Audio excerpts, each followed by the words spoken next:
Hi friends, ఈ వీడియోలో మనం కేఎల్ యూనివర్సిటీకి వడ్డేశ్వరం నుంచి కేఎల్ యూనివర్సిటీకి వెళ్ళే దారి మధ్యలో ఉన్న గ్రీన్ ఫీల్డ్స్ని చూద్దాం. యాక్చువల్గా విజయవాడ నుంచి కేఎల్ యూనివర్సిటీకి ట్రావెల్ చేయడానికి మ్యాక్సిమం టైం 20 మినిట్స్. ట్రాఫిక్ మీడియంగా ఉంటాయి. ఈ మధ్య వడ్డేశ్వరం నుంచి కేఎల్ యూనివర్సిటీకి వెళ్ళే దారిలో రోడ్ కన్స్ట్రక్షన్ వర్క్స్ అనేవి జరుగుతున్నాయి. ఆ రోడ్ కన్స్ట్రక్షన్ వర్క్స్ కోసం సిమెంట్ రోడ్డు వేయటం కోసం సైడ్ డ్రైనేజ్ అనేది ముందు కన్స్ట్రక్ట్ చేశారు. ఆ తర్వాత ఇప్పుడు రోడ్ కన్స్ట్రక్షన్ వర్క్స్ అనేవి జరుగుతున్నాయి. టోటల్ రోడ్ అనేది కుంచునిపల్లి నుంచి రేవేంద్రపాడు వరకు ప్లాన్. ఓవరాల్ ఆ విలేజ్లో అయితే సిమెంట్ రోడ్ ప్లాన్ చేస్తున్నారు. రిమైనింగ్ ఏరియాలో వాళ్ళు మామూలు తార్ రోడ్ అనేది వేయటానికి సన్నాహాలు చేస్తున్నారు. సిచ్యువేషన్ ఏంటంటే జనరల్ షిఫ్ట్ కాలేజ్కి వచ్చేసి 9:20 to 5:20, మార్నింగ్ షిఫ్ట్ వచ్చి 7:20 to 3:20, యాక్చువల్లీ 3:40 మేబీ. అప్పుడప్పుడు టైమింగ్స్ అనేవి చేంజెస్ అవుతూ ఉంటాయి. మేము విజయవాడలో 8:30 to 8:40 మధ్యలో స్టార్ట్ అవుతాం. అది పీక్ టైం.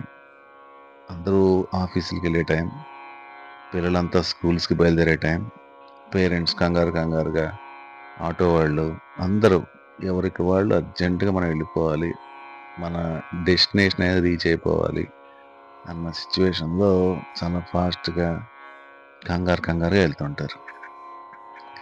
మేము 9 లోపల కనుక వారధి కనుక దాటితే ఆటోమేటిక్గా కాలేజ్కి టైంకి వెళ్ళినట్టు, అదర్వైజ్ ఆ రోజు డిలే అయిపోయినట్టే. ఒక్కోసారి వారధి మీద ట్రాఫిక్ ఆగిపోతుంది. ఆ ట్రాఫిక్ జామ్ ఉన్నది, వారధి చాలా చిన్నది విడ్త్లో. సో ఎందుకు ఆగిందో తెలియదు.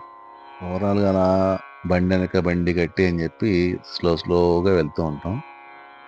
ఎందుకు ఆగిపోతుందో తెలియదు, చెప్పడానికి కమ్యూనికేషన్ ఉండదు. చిన్న ఒక కారో బైకో చిన్న పంచర్ అయ్యి ఆగిపోయినా సరే ఓవరాల్గా అంత ట్రాఫిక్ అనేది అక్కడ స్ట్రక్ అయిపోతుంది. ఎనీవే, దేవుడి దయ వల్ల వారధి దాటాము అనుకుంటే ఎట్ ప్రజెంట్ ఈ రోడ్ కన్స్ట్రక్షన్ వల్ల రకరకాలుగా మనం జర్నీ చేయాల్సి వస్తుంది. ఈ చుట్టుపక్కల గ్రీన్ ఫీల్డ్స్ చూస్తున్నారు కదా, వీటిని ఎంజాయ్ చేసే టైం కూడా ఉండదు.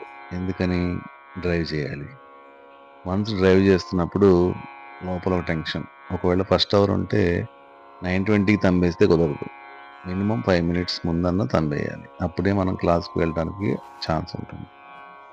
సో ఈ టెన్షన్లో ఓవరాల్గా మనం ఉంటే ఈ మధ్యలో మనకి అడ్డం వచ్చేవాళ్ళు, వాళ్ళని చూస్తే మనకు ఆ టైంలో అనిపిస్తుంది, అరే బాబు ఎందుకురా బయటకు వస్తున్నారా మీరు, ఏం పని నుండి బయటకు వస్తున్నారా నాయన, ఏం పనే ఉండదు అన్న ఫీలింగ్ వస్తుంది. అఫ్కోర్స్ పని లేకుండా ఎవరు బయటకు రారు. అప్పటి మా కండిషన్, ఎవరైతే కాలేజ్కి వెళ్ళి అర్జెంటుగా తంబేయాలనుకుంటున్న ఫ్యాకల్టీ ఉంటారో వాళ్ళ సిచ్యువేషన్ అయితే మాత్రం ఇదే. ఎందుకంటే 9:20కి తంబేస్తే కానీ 5:20కి బయటికి రాలేం.